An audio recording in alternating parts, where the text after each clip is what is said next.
आप सभी लोगों को मेरे तरफ से ढेर सारा शुभकामना और स्नेहाशीष। प्यारे बच्चों, आज हम लोग महादेव वर्मा की जो कविता है हिमालय से, इसका अर्थ सीखेंगे, इसका अर्थ समझेंगे। तो आइए शुरू करते हैं। पहले इसको काव्यात्मक रूप से पढ़ लिया जाए, उसके बाद से इसका अर्थ हम बताएंगे। आप चाहें तो मेरे साथ सुर में सुर मिला सकते हैं। हे चिर महान, हे चिर महान, हे चिर महान, हे चिर महान, यह स्वर्ण रश्मि छू श्वेत भाल, बरसा जाती रंगीन हास, सेली बनता है इंद्रधनुष, परिमल मल मल जाता बतास, पर रागहीन तुम हिम निधान, पर रागहीन तुम हिम निधान, हे चिर महान, हे चिर महान, हे चिर महान, हे चिर महान। नभ में गर्वित झुकतान शीस, पर अंक लिए हैं दीन छार, मन गल जाता नत विश्व देख, तन सह लेता है कुलिश भार, कितने मृदु कितने कठिन प्राण, कितने मृदु कितने कठिन प्राण, हे चिर महान, हे चिर महान, हे चिर महान, हे चिर महान। टूटी है तेरी कब समाधि, झंझा लौटे शत हार हार, बह चला दृगों से किंतु नीर, सुनकर जलते कण की पुकार, सुख से विरक्त दुख में समान, सुख से विरक्त दुख में समान, हे चिर महान, हे चिर महान, हे चिर महान, हे चिर महान।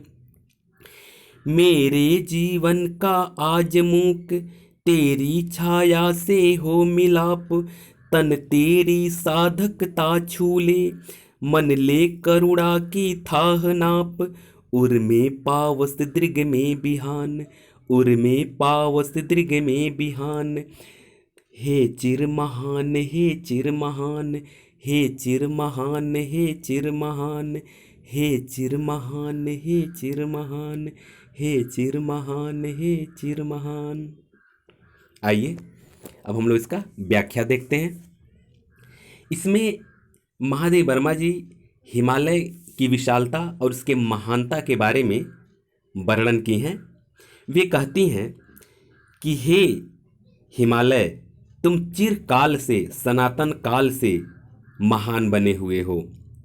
यह स्वर्ण रश्मि छू श्वेत भाल, स्वर्ण रश्मि का मतलब होता है स्वर्णिम किरणें, माने सुनहरी किरणें। छू श्वेत भाल, श्वेत भाल माने सफ़ेद मस्तक।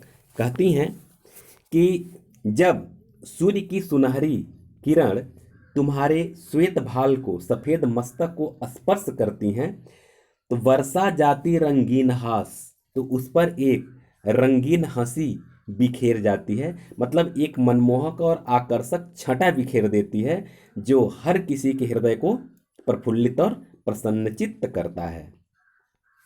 आगे, शैली बनता है इंद्रधनुष। शैली कहते हैं दुपट्टे को, जो दुपट्टा होता है। इंद्रधनुष मन इंद्रधनुषी रंग जो होता है। महादेव वर्मा जी आगे कहती हैं कि सूर्य की जब सप्तरंगी किरणें तुम्हारे सफ़ेद मस्तक पर, सफ़ेद मस्तक का तात्पर्य हुआ कि हिम सफ़ेद रंग का होता है, और उसके शिखर पर सबसे पहले सूर्य की किरणें पड़ती हैं, उसी के बारे में बता रही हैं कि जब तुम्हारे सफ़ेद मस्तक पर सूर्य की सप्तरंगी किरणें पड़ती हैं, तो ऐसा प्रतीत होता है जैसे हिमालय एक इंद्रधनुषी दुपट्टा बांधा हुआ हो। परिमल मलमल जाता बतास, और परिमल मन होता है सुगंध, बतास का मतलब होता है वायु। परिमल मन होता है सुगंध, बतास का मतलब होता है वायु। कहती है कि जब हिमालय की सुरम्य घाटियों में रंग बिरंग के सुगंधित फूल उसमें जो खिले हुए हैं, उससे हो करके जब वायु गुजरती है, तो वह पूरा सुगंध से भरा हुआ रहता है, और वह सुगंध तुम्हारे शरीर को स्पर्श करता है, तो ऐसा प्रतीत होता है जैसे वह चंदन का लेप कर रहा हो। पर रागहीन तुम हिम निधान। कहती हैं महादेवी वर्मा जी कि तुम हिम के निधान हो, तुम हिम के भंडार हो, और तुम इतना सब होने के बावजूद भी, इतने सुरम्य वातावरण में रहने के बावजूद भी तुम रागहीन हो। मतलब इन सब चीज़ों से तुम्हें कोई अनुरक्त नहीं है, इन सब चीज़ों से तुम्हें कोई प्रेम नहीं है, यानी तुम एक सन्यासी के समान सुख और दुख से बिल्कुल विरत हो, इसीलिए तुम इतने महान हो। आगे कहती हैं नभ में गर्वित झुकता न शीस।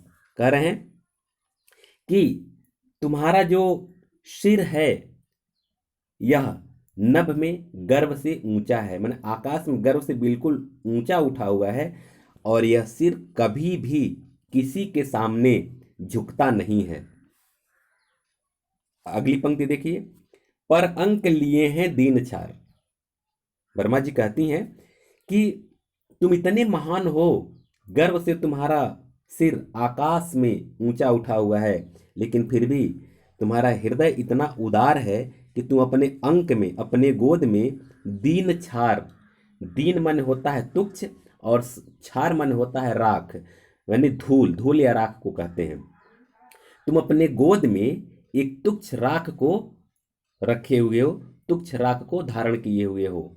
कहती हैं कि तुम्हारा सिर आकाश में बिल्कुल ऊंचा उठा हुआ है, आज तक तुम्हारा सिर किसी के सामने झुका नहीं, लेकिन फिर भी तुम्हारा हृदय इतना विशाल है कि तुम अपने गोद में तुच्छ धूल के कण को रखे हुए हो।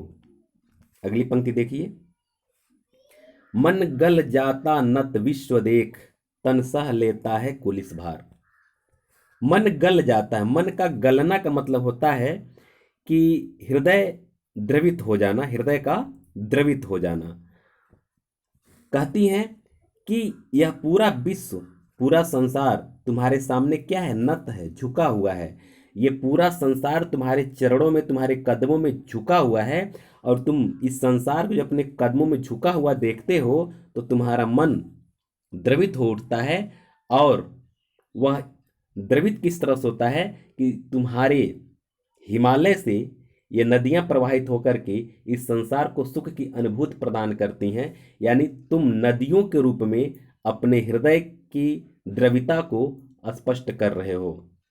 यानी कि यह संसार तुम्हारे चरणों में झुका हुआ है, यह देख करके तुम्हारा मन द्रवित हो उठता है, अर्थात तुम अपने गोद से बहुत सारी नदियों को प्रवाहित करते हो, जिससे यह संसार सुख प्राप्त करे। अगली पंक्ति, तन सह लेता है कुलिश भार।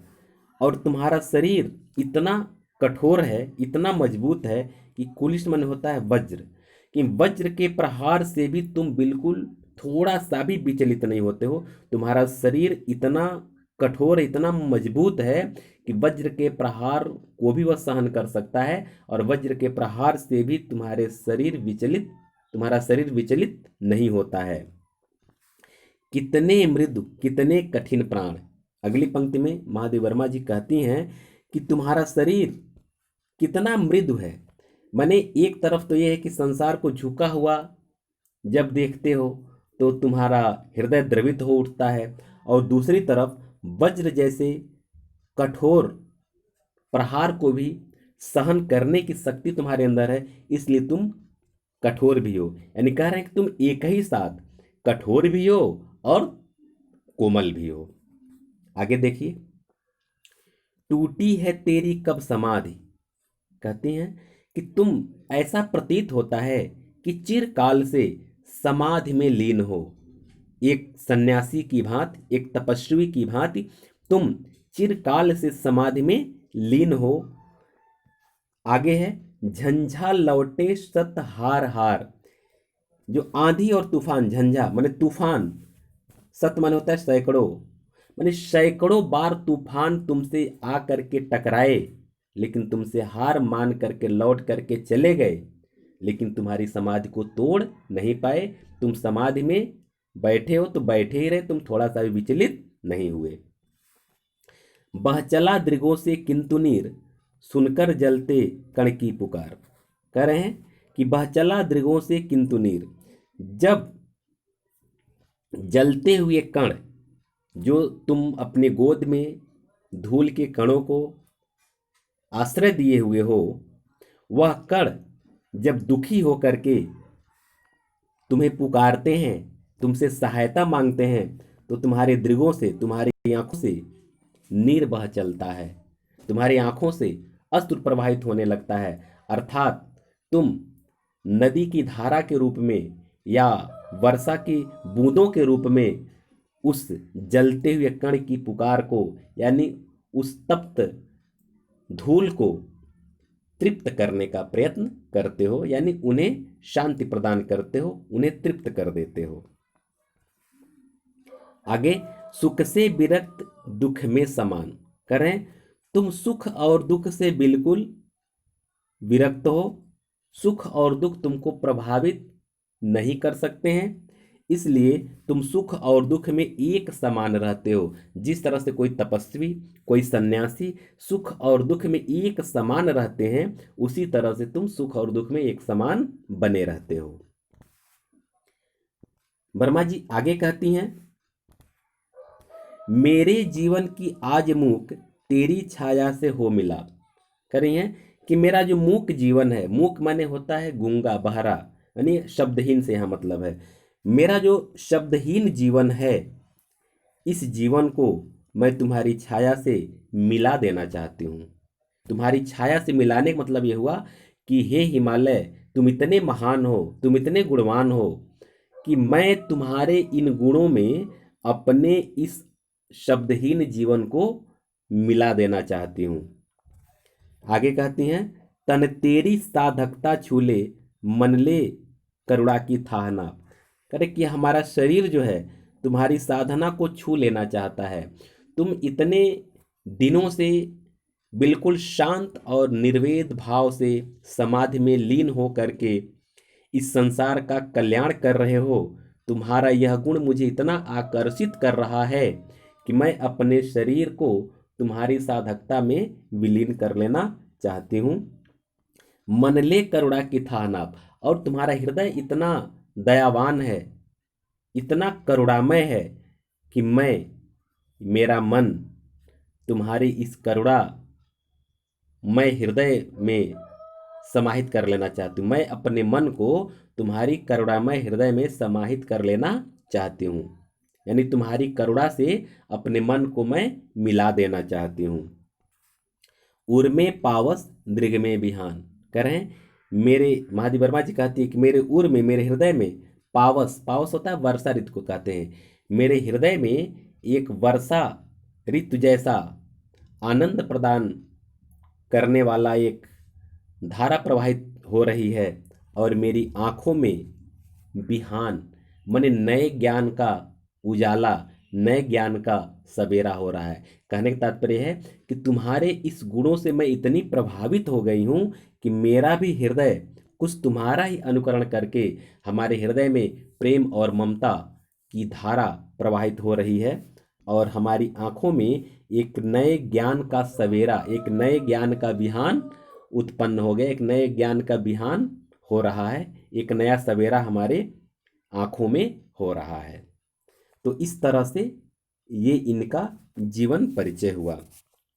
अब मैं आपको काव्यगत सौंदर्य के बारे में बता देना चाहता हूँ। अगर एग्जाम में कोई भी पंक्ति आ जाए, जितनी पंक्ति आ जाए, मैं सबका एक ही साथ ये बता देना चाहता हूँ काव्यगत सौंदर्य कैसे लिखेंगे। और किसी किसी पंक्ति में मान लीजिए कि अगर अलंकार अलग है तो उसको अलग लिख सकते हैं, बाकी सब तो लगभग समान ही रहेगा। जैसे पहला बिंदु आपका ये हो जाएगा कि इसमें हिमालय की महानता का वर्णन किया गया है, या हिमालय की महानता का वर्णन ऐसे भी लिख सकते हैं। भाषा लिखेंगे सरल, सुबोध और खड़ी बोली। शैली चित्रात्मक और भावात्मक। रस शांत रस। गुण माधुर्य गुण। शब्द शक्ति लक्षणा। अलंकार रूपक पुनरुक्ति प्रकाश और मानवीकरण। माने किसी किसी पंक्ति में पुनरुक्ति प्रकाश नहीं है तो आप उसको नहीं लिखेंगे, आप रूपक लिख सकते हैं या मानवीकरण लिख सकते हैं। किसी पंक्ति में मान ली कि रूपक नहीं है, मानवीकरण अलंकार है, तो उसको आप केवल मानवीकरण अलंकार भी लिख सकते हैं। अब मैं ये बता देना चाहता हूँ, पुनरुक्ति प्रकाश किसे कहते हैं। रूपक तो आप जानते हैं कि जिसमें उपमेय में उपमान का ही रूप प्रदान कर दिया गया हो उसको रूपक कहते हैं। पुनरुक्ति प्रकाश का मतलब होता है जहां शब्दों की आवृत्ति हो रही हो, जैसे मल मल, ये दो शब्द बार बार आ रहे हैं, मतलब आवृत्ति हो रही हो, तो ऐसे शब्द जहां हो वहां पुनरुक्ति प्रकाश होता है। मैं आपको शार्ट में इसका तरीका बता रहा हूं। मानवीकरण अलंकार का मतलब क्या होता है कि किसी भी निर्जीव वस्तु को सजीव के रूप में, मानव के रूप में चित्रांकन किया जाए, वर्णन किया जाए, तो वहाँ मानवीकरण अलंकार होता है। तो इसमें हिमालय को एक मानव के रूप में, एक साधक के रूप में चित्रित किया गया है, इसलिए इस पूरी पंक्ति में मानवीकरण अलंकार हो जाएगा। ठीक है, तो जहाँ आपको पुनरुक्ति प्रकाश नहीं दिख रहा है वहाँ उसको मत लिखिएगा, बाकी सब वही रहेगा। आशा है कि वीडियो आप लोगों को काफ़ी अच्छा लगा होगा, काव्य शैली भी काफ़ी प्रभावित हुई होगी, और वीडियो अच्छा लगा हो तो इसे लाइक और शेयर भी करें, कमेंट करके हमें बताएं कि क्या अच्छा लगा है और क्या अच्छा नहीं लगा है, ताकि उसमें मैं सुधार भी कर सकता हूं। आप सभी लोगों को बहुत बहुत धन्यवाद।